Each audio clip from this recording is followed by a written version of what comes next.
From time immemorial, the sovereign nations have inhabited, protected, and preserved the land that is so-called Canada. We acknowledge this fact. The land we serve is the traditional territory of many nations, including the Mississaugas of the Credit, the Anishinaabe, and the Chippewa. Real World's offices are in Toronto, which is covered by Treaty 13 with the Mississaugas of the Credit.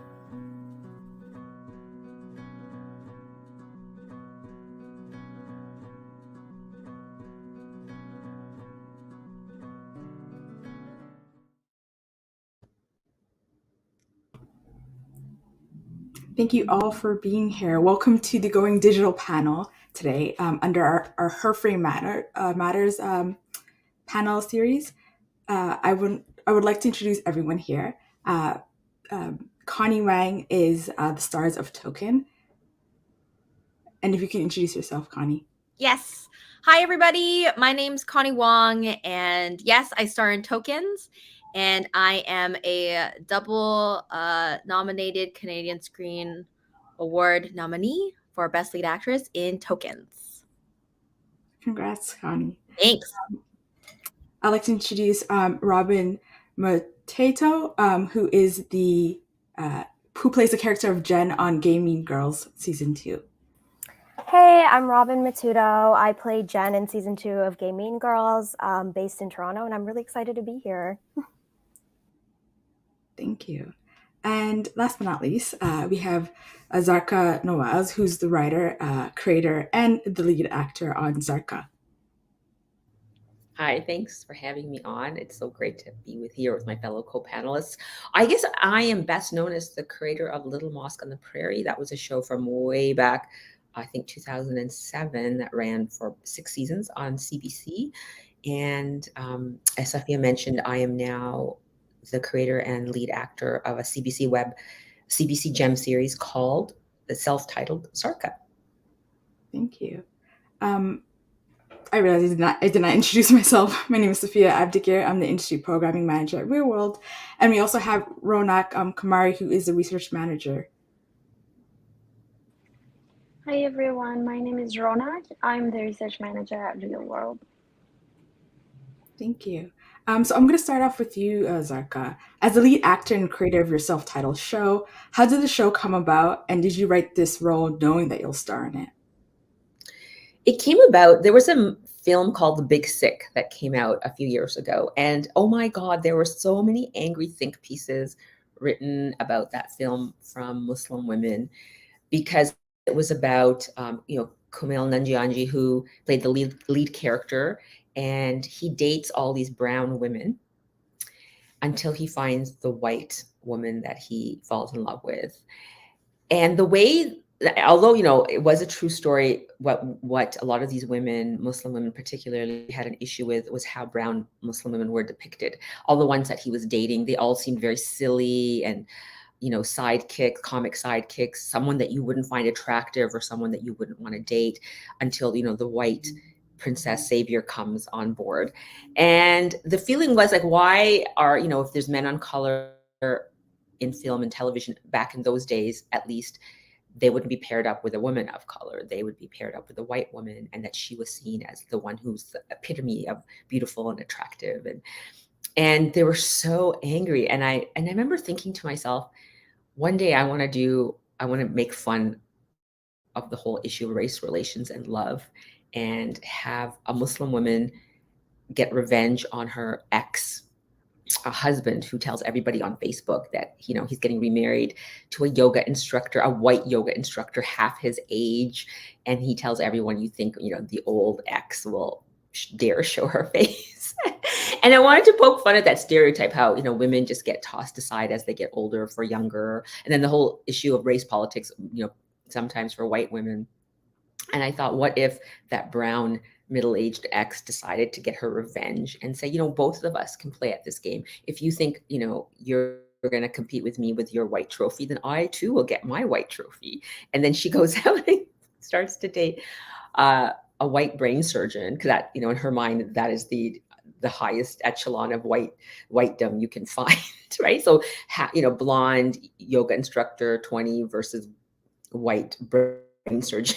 So those two are pretty much in par, she figures, in society. So she tells everyone she's dating this guy who doesn't exist. And the comedy of Zarqa season 1 is having to go out and find Brian, who she does, and then the chaos that ensues. So that was the idea behind the series. And then I started writing it as almost like a lark, and I put myself in it. And I thought sooner or later somebody was going to say, you're not really an actor. We got to stop you and we got to recast. And it just continued and continued. And then suddenly I found myself, everyone was like, no, it has to be you. You have to take acting lessons. So then I suddenly wound up in acting lessons and starring in this role for the first time. So it was really scary and really intimidating, but I was surrounded by really strong and good people and support, and we got through it. And so that is the origin story of why I was inspired to write this series and how I ended up being in it. Thank you. It's interesting how you notice in the Big Six, there was the issue of like when characters are messy, but they're the secondary characters, it falls into particular tropes. But when they get to be the lead, it allows dimension and interest because we are messy people. Connie, the creation of tokens has an interesting story. Could you talk about how you came about the project and how you got the lead role? Yeah. So it was years ago. It was like 2015 or 2016. And I was, networking. I found that there weren't a lot of roles. Like I wasn't going out for a lot of like Asian female roles that even had like proper names. So I remember just going out and like, you know what, I'm just gonna go meet people. I'm gonna talk to people and I'm gonna just like create that I'm a lead actress and just like tell people that I am. So I remember going to, and I was a pretty active like ACTRA union member at the time too. So I was hearing about all these events, and there was like the Women in Directors Chair event, and I was like, okay, cool. I'll go to this. And then I get there and I'm just like talking to people, and then Winifred Jong, she's a very established director and the creator of Token. She comes up to me and she goes, you seem funny. And I go, I am funny. And then she goes, do you happen to be an actress who's also ACTRA? And I was like, yeah, that's me. And then I said, and I was like, and I'm a leading lady, Winnie. And then she goes, okay. She goes, okay, I think we should talk because I have this idea for a web series called Tokens, and it's about like a bunch of diverse actors that are on like this on-call acting agency, and they need to be sent out to fill the diversity quota for like white productions. And I was like, that's perfect. I'll totally do that.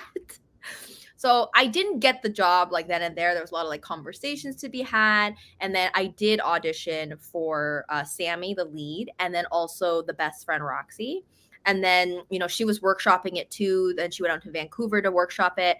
And then eventually, like around January 2017, she cast me. And then we started with like funding for like the IPF, like just a teaser that could get us funding and like, like telefilm, like just all the things. But throughout that, after we filmed the teaser, we stayed like we were collaborating a lot, and we had a lot of open, honest, authentic conversations around our experiences in the industry as women and as women of color. So I would say that like it was through just in conversation with Winnie that I was able to actually create a role with her. So Sammy's very authentic to me. Winnie is also, she's a Chinese Canadian woman as well. So I felt like honored to be able to be playing this character because it was we're essentially coming from like very similar like point of view. So it wasn't hard to relate to Sammy Pang. So yeah, that is how I got the role. Amazing. We're glad to see it because, the show went into a second season and it expanded more on the themes that were presented in the first season. Yeah. Robyn, for you came onto a show that was already established, but from what I'm understanding, the second season doesn't have as much to do with the first season. Can you talk about what it was like to collaborate with the creators?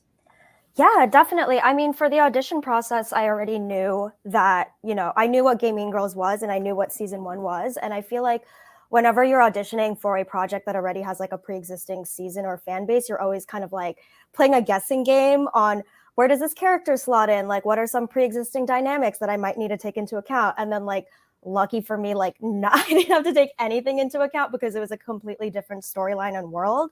So when I got in, I really feel like I was really able to shape who Jen was with Heishi and really everyone in the cast, which was like a really interesting experience for me because when I auditioned for Jen, she was actually initially East Asian. And when I was cast, I was like, heads up, I'm Filipino. Like, I don't know how you wanted to move forward from that. And they were like, okay, we're going to make Jen Filipino, which was really important to me because I feel like as an Asian American actor, I feel like a lot of the time we're just sort of seen as a monolith, and that a lot of the time our experiences are one-to-one with like every other Asian, but it's not. Like me as a Southeast Asian Filipino, I move through the world and it's different dominant power structures very differently from like other people within this community. And while you might not see an explicit influence of like Jen being Filipino really in season 2 of Gaming Girls, I think it informed a lot of how I like created the character with Heishi and how I approached it as well too. So it was just a really fun, very like collaborative process. And I feel like you're afforded that kind of luxury when you do work with smaller scale productions, especially web series within Canada. Definitely. And you do see that in the kind of works that all of you are either making or being part of. Ronak, can you talk about the protocol guideline? One of the reasons why we wanted to create this panel was we saw, especially with the nominations and what's out there, shorts, digital like media is really creating a space for women of color to lead the narratives, to make complex and interesting characters. And with our protocol guideline, we are looking at the depictions of Black, Indigenous, and women of color in Canadian media. We also did a research component to talk to actors who are in the industry. Rona, can you talk about a bit of what those research sessions were like? Yes, of course. So the protocol guideline, as you said, includes suggestions for the industry professionals to help them create more nuanced depictions of Black, Indigenous, and women of color. The recommendations are made based on the 6 research components that we completed over the last year, including a literature review of relevant sources and reports, one-on-one interviews with the industry professionals who are involved in the green lighting process, and also focus group discussions with performers, directors, writers, and producers. Then we had an industry-based, an audience-based research in collaboration with Ipsos. We had a content analysis of the most watched Canadian films and TV series, and then we had a number of industry-wide surveys. And the details of each component can be found in our final research report, which is currently being shaped. And you can also watch hashtag Her Frame Matters panel that we had on December 1st, 2022. We decided to talk to the performers because they're the people who play these depictions. We wanted to understand their experiences with these like stereotypical depictions and or nuanced depictions, authentic depictions, and we wanted to know how they feel when they play these kind of depictions. So that was why we decided to have a focus group with the performers. Thank you. And, funny enough, Tokens really goes into the world of casting, especially season 2, where, there's this IP, a production company wants to make this big blockbuster. Asami is one of, a crew of actors who are going out for the role, and is having to deal with people who want to bank on, Asian stories, but don't know what to do with Asian people at all. Could you talk about the second season and what it was like going over that story arc? Yeah. So it was I think as a performer, it really just for context for everyone watching, it's like, yeah, so there's the production needs to do like fill in like this big Asian role, and then what they end up doing is casting like a black person in the role. So what, and then there's like drama with that, right? And then so for me as an actor, it was pretty easy to relate to because it triggers like my point of view of like, this isn't fair. And what about me? So you, with those voices like being led with that, I found that it was pretty easy to get into, like as an actor, to get into that point of view. Yeah, it's easy to get into it's not fair. So we can pull from that. And then yeah, so I think it was definitely it's an authentic performance. And it's so relatable in my day-to-day as well, if we want to go like in that point of view.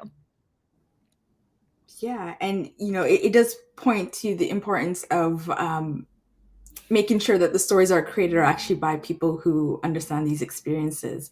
Zarqa, you created the show and your production company is producing the show. Why is this important to you? I feel, like I relate to everything everyone is saying, the panelists, because if we leave it always to white producers to create opportunities for us, they see us through their lens, and that lens is inherently problematic, right? So, I mean, a lot of times people will, traditionally, if you're a Muslim, if you're a man, you're always like a terrorist, or you're in a cave somewhere, or you're beating your wife, or if you're a woman, you're a victim of the man and you're silent, or you're oppressed. Or if you're an immigrant or refugee, you're like, you're so good and you're a saint. And it's just like, we ricochet between these, these dimensions, like evil or perfect. And I think white people have a hard time seeing us as just multidimensional people that are the same as them, right? They just don't know what to do with us. And I wanted to make a series where you could have Muslim women in hijab being terrible people. Like, you could just be a bad person without being a terrorist. Like, white people are allowed to be bad people and be multidimensional and be jealous and angry and vengeful, but we are not. Like, somehow they're too scared to give us those roles because they're like, oh, so, we might hurt their feelings, and the community really wants them to be seen as good, so we'll make them always good, which is nice, but it doesn't. It takes away from our humanity. And so what I wanted was to create a terrible Muslim woman who wears hijab, like terrible. She does terrible things. She only cares about herself. She's self-centered. She's, very shallow, materialistic. She's only out for herself. She like bulldozes everyone around her, her family, the men, her community, just so that she could get ahead in life. And so we succeeded with the first season. And I'll admit there were Muslims who were like, why can't you just go back to Little Mosque on the Prairie when we were just good Muslims in the mosque? But I'm like, listen, we all can't be good people in the mosque. We're like virgins till we get married. Like, that's fine for a certain segment of the population. But if we're going to represent 100% of us, we can't be the sliver. We can't keep doing the terrorist sliver, the mosque going sliver. It has to be all of us. And there are lots of people that I know, Muslims who wear hijab, who are very outwardly religious, who are total hypocrites inside and are just running ramshot over humanity. And I know it sounds like it would do the opposite, but in fact, if we show people as they are, it makes people relate to us more as people, and they would be less inclined to be as racist to us because we're not this dichotomy all the time, And so in first season, I have her, create this dynamic where she has 3 men fighting over her. And in we're actually getting ready to shoot. We're like 4 weeks out of production for a second season, where my character creates even more chaos, if that's possible. And I want to have like 2 Muslim women who wear hijab who go after each other and do terrible things to one another. Because I've never seen that on television before. Muslim women who are vengeful and ambitious and try to destroy each other. Right? I mean, we see it all the time with white women, all the time. Like, they have these incredible shows where you can see all sorts of facets of their personality. And so for me, I think it's too scary for white people to give us that humanity because they just don't know, and they're so afraid of political correctness. And the only way to get around it is if people of color own their own productions, own their own companies, and make the final decisions and write everything. And they don't have to deal with, oh, but would your people really say that? We don't really want to do that. Somebody's feelings might be hurt. Like if you just take that inside and go, this is, I'm writing this from authenticity, and I don't want anyone to question my decisions. And for me, that was really, really important, because I went through a lot with Little Mosque on the Prairie. I mean, you wouldn't believe it, like in 2007, but even a Muslim woman wearing hijab on television, that had never been done before. And the CBC executive in charge was just like beside himself. Like, we can't have that on television. And I was circling him like a lion. And we were all like, you know, can you imagine like actually fighting a CBC executive about something like that? And now it seems crazy, right? But at that time, it had never been done before. And they wouldn't have it. And I mean, I had to get the writers on side, and it was like insane the amount of effort it took to convince CBC to let a Muslim woman in hijab be authentic. Like, they just didn't think it was humanly possible and tried to push back against it, because those were the days before, you know, even the word BIPOC had been invented, even the word diversity in television had been invented. It was really early days. And they just didn't know. And they felt like they wanted to make a show where we were essentially like white people who happened to be brown skinned.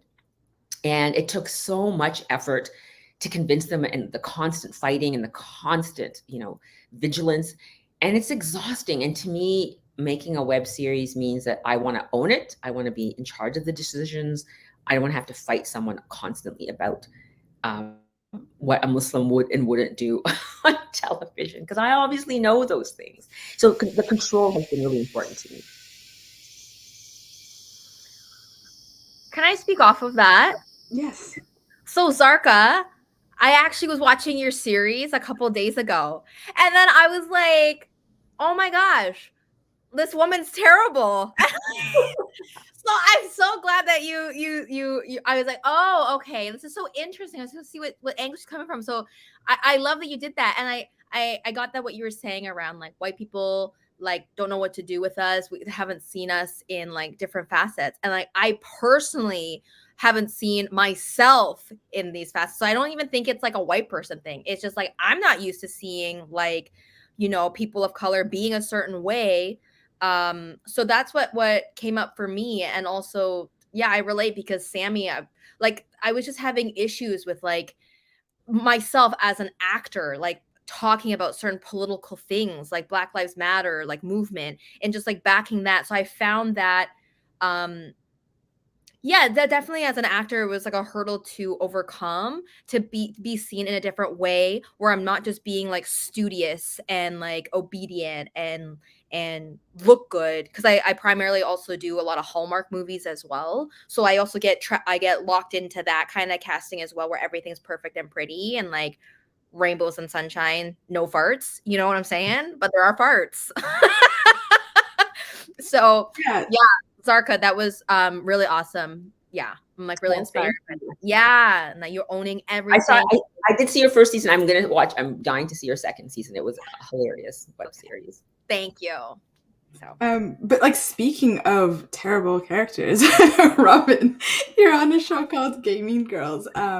And what is interesting is, you know, the thing that keeps being pointed out is like when you're not the only one, you don't have to tell a singular story. And sometimes you can get into the really nuance of those experiences, especially what it's like when we're amongst each other. Jen can be a bit mean, but also has a lot on her shoulder in running this, you know, community center for cutie BIPOCs.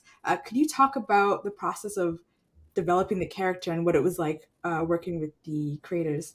Yeah, I mean, can I just say that's like the greatest segue I've ever had on a panel? Just speaking of terrible characters, I'm like, yeah, that's me. I love playing a mean girl.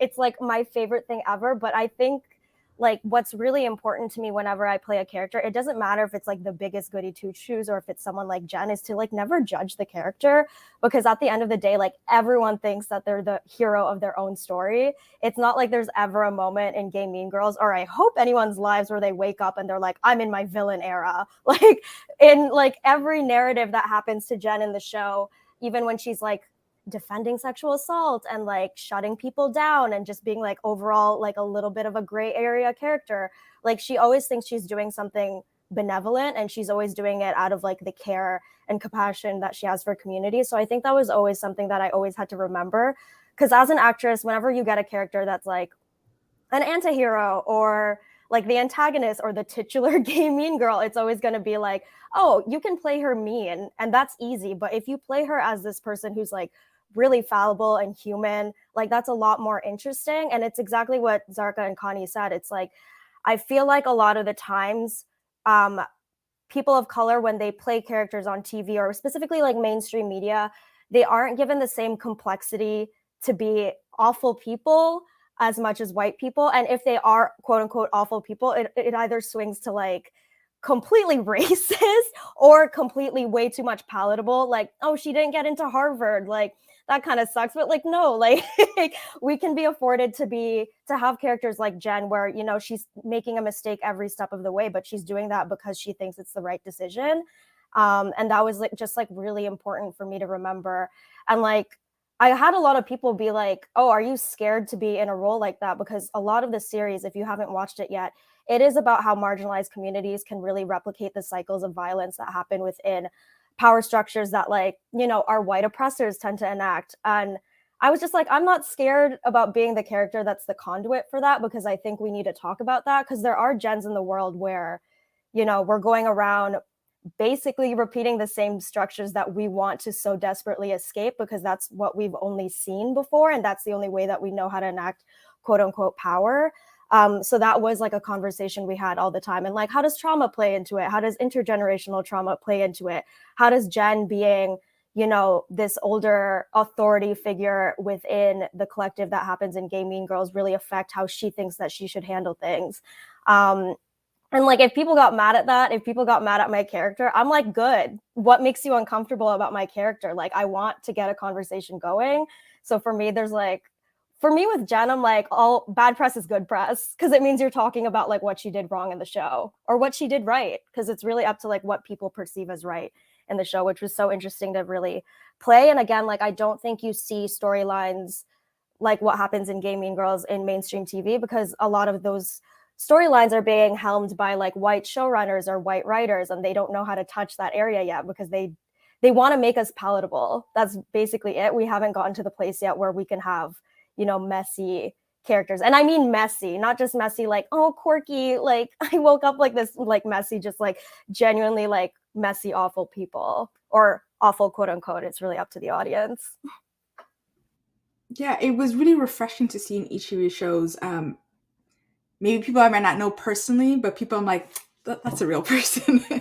And the way, you know, when you are not responding to the white gaze, there can be an honesty about what this life can be like, and navigating, you know, community space, whether it's with good intention or bad intention. Ronak, could you talk a bit about the conversations that were coming out of the focus sessions with the actors? Yes, of course. I just wanted to say first, I love this conversation because the things that you amazing women are sharing are consistent with our findings from the focus group discussions. So we learned that there are more working opportunities for the performers, but the performers feel that they're token because the roles that are offered to them are minor or stereotypical. And they mentioned that there is often an assumption about how they should perform based on their appearances. I remember one of our Asian participants said they expect you to be a certain thing simply because you look a certain way. So just to give you some examples of the things that were shared in each of the focus groups, Asian performers mentioned that they're often required to have an accent that sounds Asian, even if they are born and raised in Canada. One of our Asian participants said, no, of course, we know within our diaspora, the accent range is so vast and specific and has these like micro specificities. So I would say within dialect coaching, for whether it's East Asian or South Asian, the coaching is very, the coaching is very limited. And because like the cast doesn't know what they're asking for. And also like we had MENA performers who shared that they are usually offering like being offered roles that are either Muslims or they are required to cover their bodies.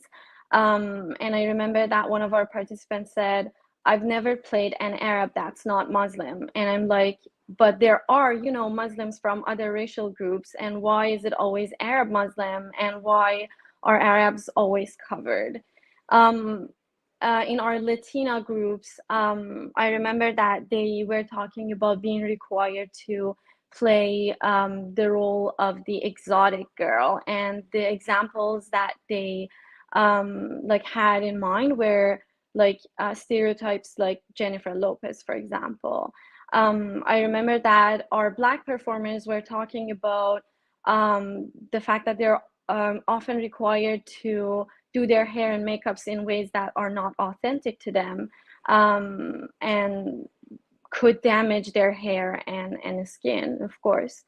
And I remember our Indigenous performers were mentioning that they are required to look like traditional Indigenous women. And I remember one of our Indigenous participants said, you're supposed to have black hair, long braids, and wear feathers, which does not fit the reality of our nation, First Nation people. So another thing that we realized was that the stereotypes have negative emotional impacts on the performers. The performers mentioned that they try to like point out the issues when they find an opportunity to practice their agency, but they also mentioned that they usually are not supported by their agents and managers. Many of them were hoping to have the opportunity to reach a broader audience with their performances. And they mentioned that they would like to be hired not because of their racial identities, but for their talent.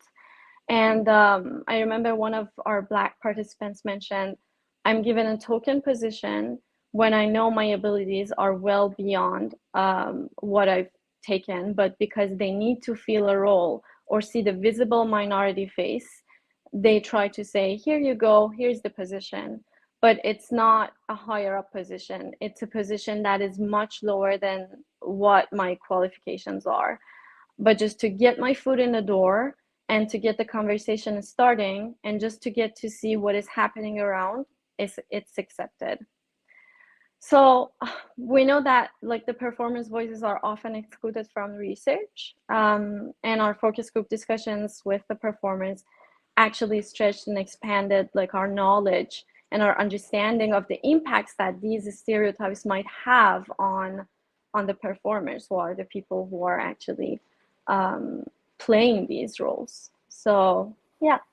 Could I say something really quick to that? I just Yeah. think that I'm really grateful that you guys are doing that. Like, I think it's so needed because I feel like it's so interesting how we're on the other side of the camera, but no one's ever really asking us how. But I just hearing those stories and those anecdotes, it just reminds me also about how sometimes things are unsaid to BIPOC performance. Like, I remember one of the very first TV roles that I went for when I was like really young. I was sent the breakdown, and I was obviously sent over for like the girl best friend role, like the funny sidekick. And I remember texting my agent at the time being like, can I actually go for the lead? And then my agent had to be like, they're looking for a girl next door type. And I had to be like, well, what do you mean by that? And then she had to be like, they're looking for white. So it's still like those like little nuances that we're not being like privy to, but we still know. And it feels like a completely different world today, I'm hoping. But we still get those like little side comments that it just like kind of blows my mind. And I'm really lucky that, you know, we live in this landscape right now where like web series don't have those like weird little, like basically like weird little nuances that like we experience in like the mainstream landscape. No, 100%.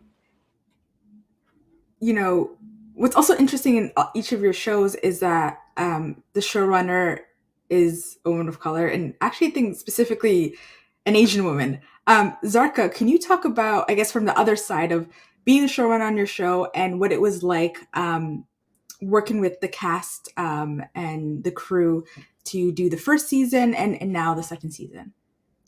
I think, the word showrunner gets bandied about a lot, but what people don't realize is that it takes years and years and years of apprenticeship in story rooms to become a showrunner, because the showrunner is the person who solves the story problems at its most basic level.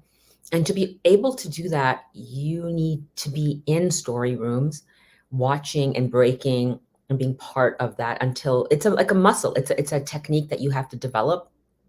And now I just feel like they're throwing BIPOC people into showrunning and saying, okay, this is the thing to do, without giving them the necessary training that you need in order to succeed. Because you can say you're a showrunner, but in order to be a good showrunner and a skilled showrunner, you're going to need all that experience, the years of experience of working your way up the ladder and learning. And so I was really lucky because I was one of the first ones on Little Mosque on the Prairie. They wouldn't let me be showrunner because that was only a role given to white men.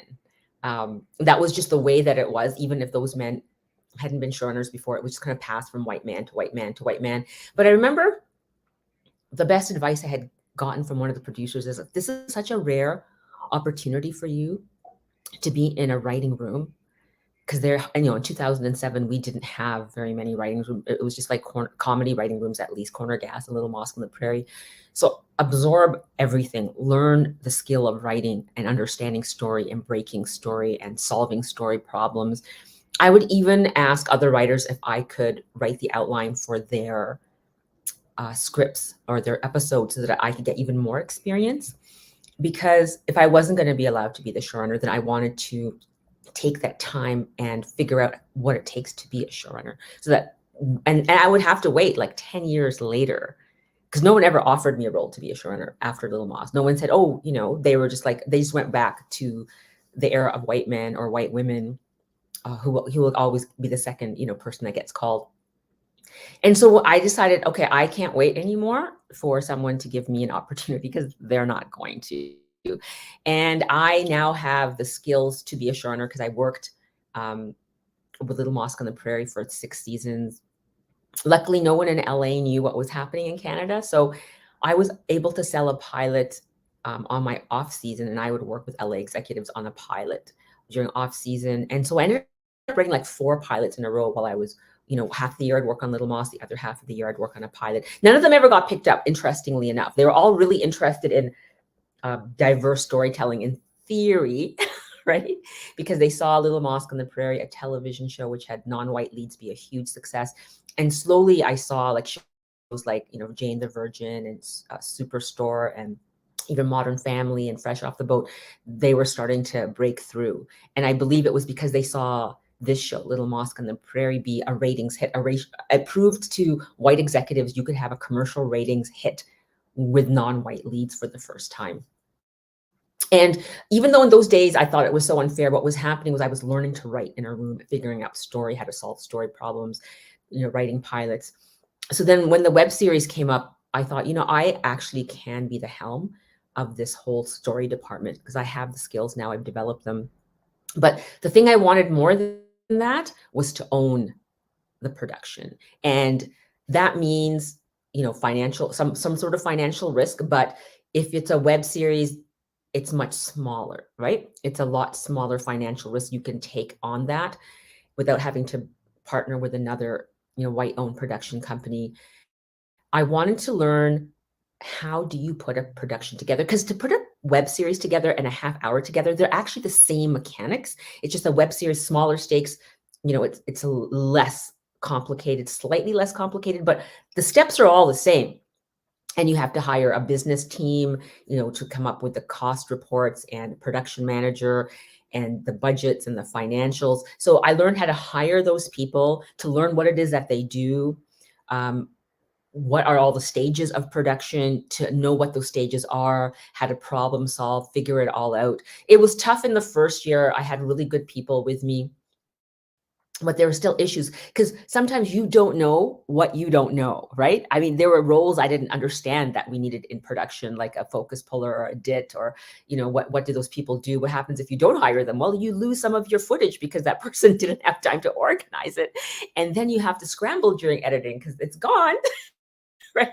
And it's out, you're editing 2 months later and you can't bring the actors back. You're like, wow, and then so for this season, I was like, okay, I want an assistant editor and I want a dedicated DIT, and those are going to be 2 separate people. And we're going to have a meeting of the heads of all the technical, teams. And so it was so good to be able to learn all those things in first season, because now I'm taking all that knowledge and experience into second season, and to be able to deliver to CBC a really great show, which I not only show ran, but I also owned and made all of the financial and creative decisions, so that I can make the next leap and be the owner of half hour. Because I don't want to keep having to sell it to a white-owned production company and have to make compromises with them all the time, because you ultimately will, unless you own it 100%. So there's all of this, we keep talking about the BIPOC ownership and this and this and this, but until you actually own it and learn all the skills that it takes to put a production together, you truly will not have power in the way white people have power. And power is the only way you can make shows that are truly representative.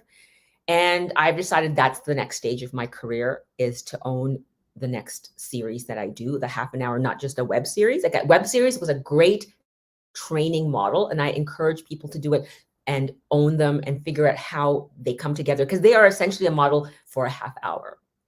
And you have to know all the pieces, all the people in the crew and all the, the business people, financial people, how that all works together, and create confidence in the broadcaster who can say, okay, she can do it. She's done it several times and has brought a series to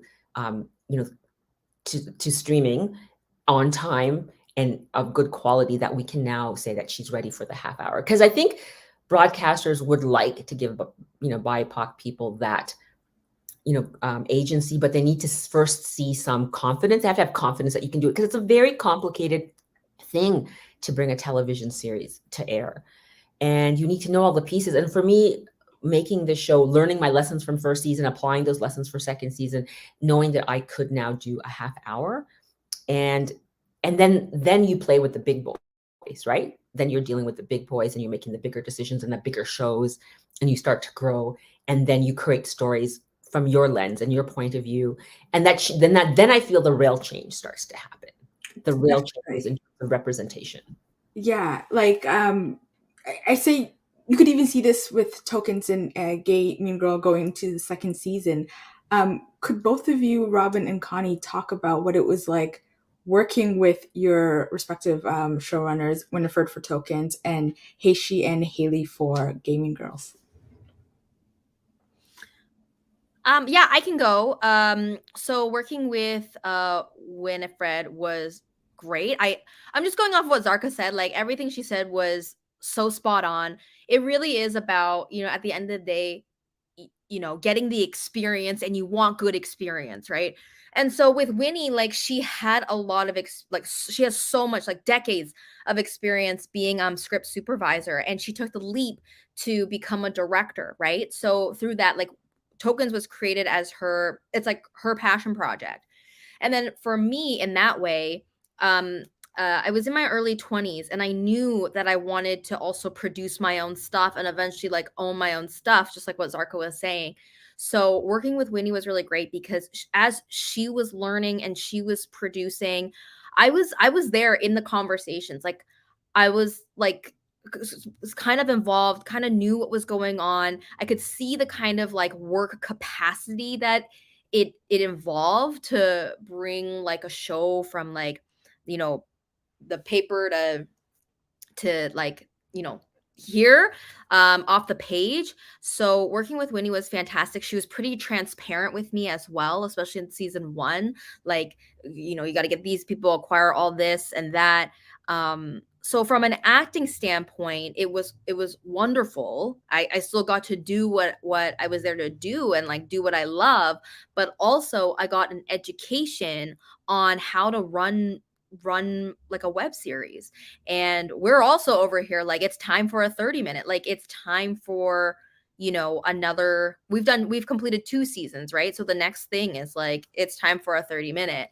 And just like what Zarqa was saying, it's like, yeah, we got to have good experience as BIPOC people. So I think that really is, like, the secret to, and, like, yeah, maybe not even a secret, but like that's the thing to do, like as women of color,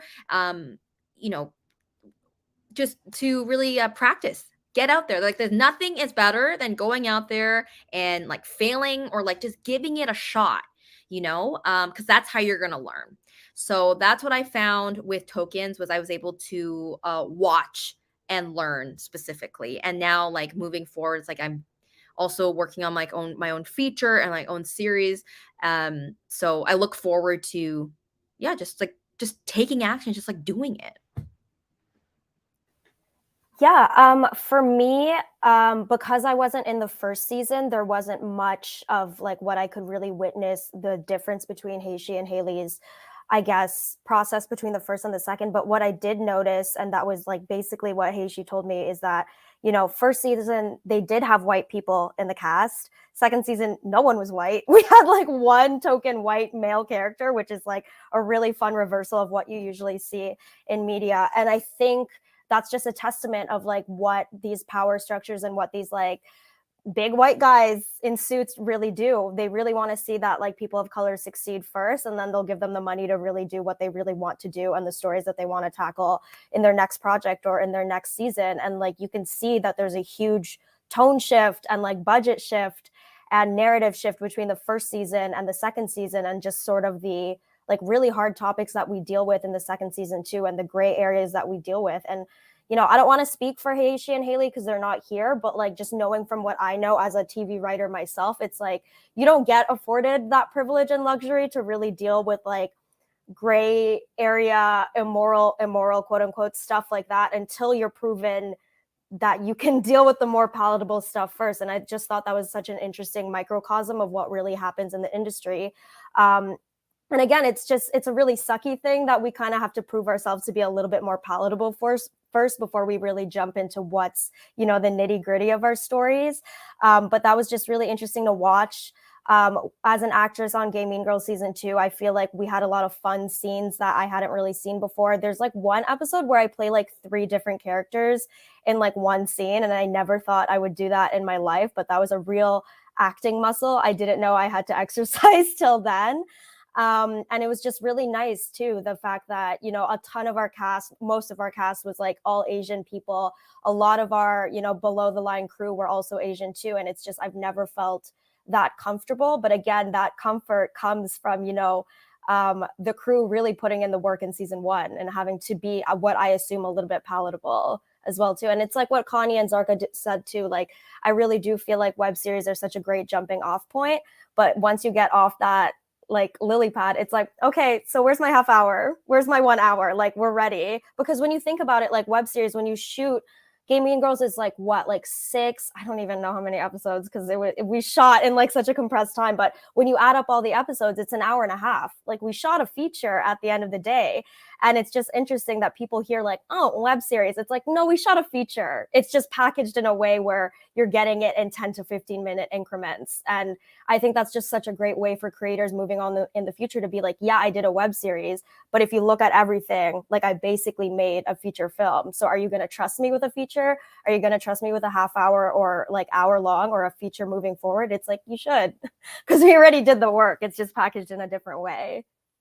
100%. And what's also lovely about it is it creates an ecosystem, right? So, the writers, directors are getting a shot, but you're now allowing, actors to have roles that allow them to really like stretch their muscles. And that was really exciting to see. One interesting thing about each of your shows is the theme of family comes up, but in very different ways, especially in relation to, identity, chosen family, expectations when you want something that maybe your family does not want. Connie, can you talk about how that showed up in the second season?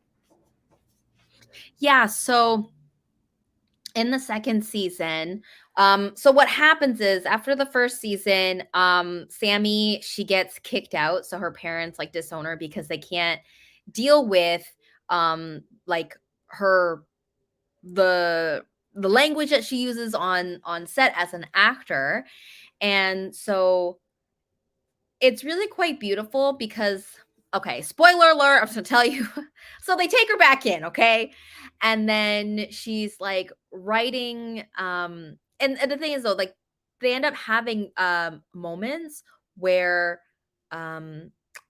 like Sammy gets her parents, right? They're like they start to understand each other. They're like, you can't, because when the Black Lives Matter movement happened, so that's where season 2 takes place, is like during the movement. And then Sammy's like out there like being like, yeah, like let's go. And then her parents are like, you can't do that. Like you can't do that. And then they start sharing about what it was like for them culturally back in China and what the revolution there was like. So Sammy, as much as like she's thinking that she's doing what's right, she sees the impact and like this is kind of like the generational maybe trauma. I don't know if that's the right word, but like from her parents' perspective that they've experienced it before as well. And so you can really get like in that scene, you get a sense of like culturally and also like generationally like what's really there. They're actually going through Sammy's going through similar things that her parents have gone through.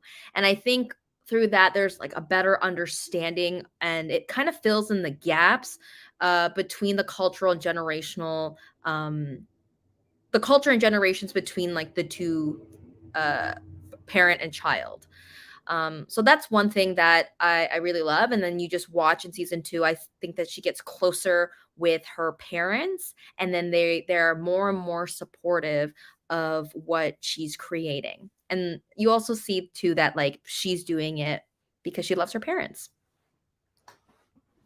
Yeah, exactly. And Robyn in Gay Mean Girls, you see how family can be chosen. There's a family that you were born into, but harm can replicate itself in different ways.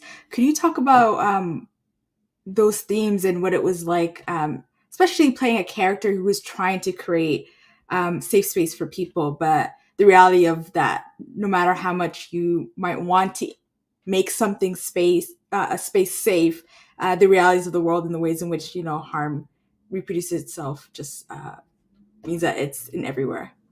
Yeah, I mean, I think the really interesting part about season 2 is the fact that, I feel like we have so many narratives within like queer fiction where it's like your chosen family, like it's so like warm and fuzzies. But in this series, it starts off like that 100%, but then you quickly realize that, it's all smoke and mirrors, and that my character Jen, spoiler alert, sorry, but like she essentially defends like a sexual abuser within the circles and defends like a bunch of like just like really underhanded, nasty stuff that's happening. But she does it because she just really wants to make it so nothing rocks the boat of this chosen family that is like a real, life raft for a lot of the people there. And I think that was, you see that replicated a lot in immigrant families. You see it replicated a lot in families that are joined together by blood, rather chosen families. And you kind of see how in the series it's a cycle, it's a vicious cycle. I think in one of the episodes, the main girl, Savannah, says like everything is cyclical. And it's true because the series does end with Jen doing exactly what she did again. She decides to step down, but someone comes into her place that's basically going to do the exact same thing, and nothing is really solved. And the series sort of ends on this ambiguous note where Savannah leaves E&E, so the collective that Jen runs, but it just kind of seems like everything is going to happen again. And I think that will really sit with people and really make them understand, like, how do we get out of this cycle? Is there an easy answer? Is it always going to be messy? Or is there some sort of like guidebook out there? And I think, again, it's like there isn't. And I think that's something people really need to sit with and really understand, because I think it's such a bespoke problem for each and every family unit, whether it's chosen family or blood. And it was just really, I don't want to say fun. It was fun playing Jen, but it was just like really interesting playing a character that represented like this like violent cycle and sort of made people really sit there and ask those questions about themselves and their families and like why they react this way or why they decide to repeat this cycle again.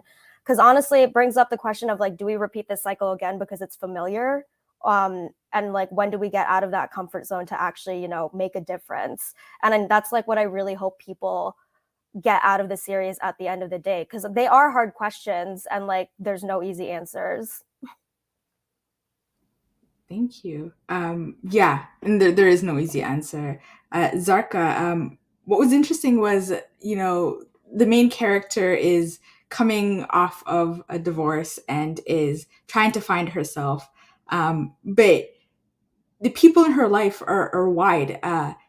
The sister-in-law she has a fraught relationship with. Her son is also, responding to her, trying to understand her role in life right now. You did talk about earlier about why you wanted to make this messy, but what I found really interesting was like the space you created for even the son's response to the mother, and the space of like a lot of, I guess, second, third gens understanding their parents' narrative, which is something that was kind of new. Could you talk a bit more about that and why you included it in the show? It was important for me. Traditionally, we always have like the immigrant parent and then the first generation child, and that sort of dynamic. Like it's I would say that was the majority of how we see BIPOC people on television. And we've reached a point now where people like me, first generation, have actually grown up, gotten married, and now we're having children. My kids are in their like late 20s, and I'm the mom, and that dynamic is different than, say, the dynamic I had with my parents. In many ways, it's a universal dynamic, parent and child, but not all of us as parents have accents. And we kind of have the same culture as our children, in terms of we both grew up in North America. And I don't ever see that on television, where the BIPOC parent has grown up in North America and then had children in North America. And so it's always traditional. I've always ever seen the traditional relationship, the kind that Zarqa has with her parents. And it was really interesting to me to want to create this other dynamic where the parent has grown up and is doing stereotypical things in North American culture, and the child is more of the parent and the parent is more of the child. And I wanted to explore those dynamics. What happens if we turn those things upside down, and the parent is being schooled all the time? And that was really fascinating to me. And because I live in Saskatchewan and we are 15% Indigenous, I wanted to have actors from a Cree background as part of my family. And so the character of Lou Jane was purposefully created to talk to Zarqa, like to have two characters who are talking to each other about colonization and the systemic racism that's happened in both their backgrounds. I thought would be so interesting because I've never seen that before, like a Muslim and an Indigenous character talking to one another. And again, because I'm not Indigenous, I depend on my Indigenous writers to come on board and explain issues to me. And even still, you can see that the Indigenous character is a good character who's, being moral. And so I'm doing to Indigenous characters what people do to Muslim characters on television, which is fascinating to me. And it teaches me a lesson that that's why you need people from the culture that they are creating to really make truly dimensional characters, because we can't do it. Even somebody who belongs to a minority community can't do it for somebody who belongs to another minority community, because then suddenly you start to fall into the same traps. Oh, we got to make them perfect and they got to be good, and I don't want to offend anyone. And so I can see myself doing that. And so that's why I think all of us, we have to support each other. If we're going to have characters from a different ethnic group, then we have to involve writers from that ethnic group to be part of the team, and we have to hear their voices, and we have to make sure we do authentic representation and not do the same mistakes that people have done to us for so long, because it's easy for us to do the same thing that white people have done to us, to do the same thing to others. And that's the thing that I learned from making this show, is to be careful, not to get so high on your horse that you think that you're better than everyone else, because you can fall into those traps just as easily as white people do. So that was really important to me.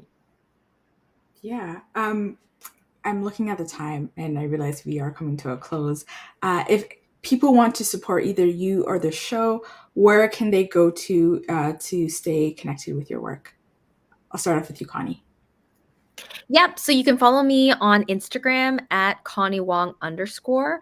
I also have my website. It's called www.theconniewong.com, and you can find everything on there as well. And you can also follow Tokens on Call. So that's the show. Thanks. Zarqa. You can follow me on Instagram. I'm the real Zarqa, and on Twitter, Zarqa Nawaz, and Facebook, Zarqa Nawaz. It's a pretty unique name, so I'm pretty easily findable on social media. And in terms of support, watch Zarqa season 1. It's on CBC Gem streaming, and season 2 probably, give us 6 months. You'll probably see that show as well. That season 2. Yeah, for me, you can follow Gay Mean Girls on Instagram. It's just at Gay Mean Girls. We're streaming on Kinda TV on YouTube. As for myself, you can follow me on Twitter. I'm sorry in advance for what you might see posted there. I just tweet weird stuff.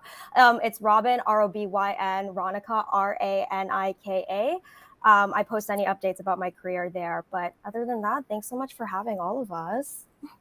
Thank you. And Connie, I know you can watch Tokens on Apple TV and where else? Yes, so it's Apple TV and Roku TV.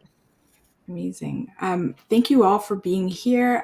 Just want to let everyone know the Werewolf Film Festival, we're still getting submissions, and our 50% discount is happening until April 15th. So to really get on to those discounts, submit before April 15th, and we close our submissions at the end of May. Thank you again for all of you for being here for discussion. And yeah, I hope people continue to see your works. If you've not seen these shows, please watch them. I had a lot of fun preparing for this panel, and I wish you all to have a good day. Thank you. Thank you. Thank you.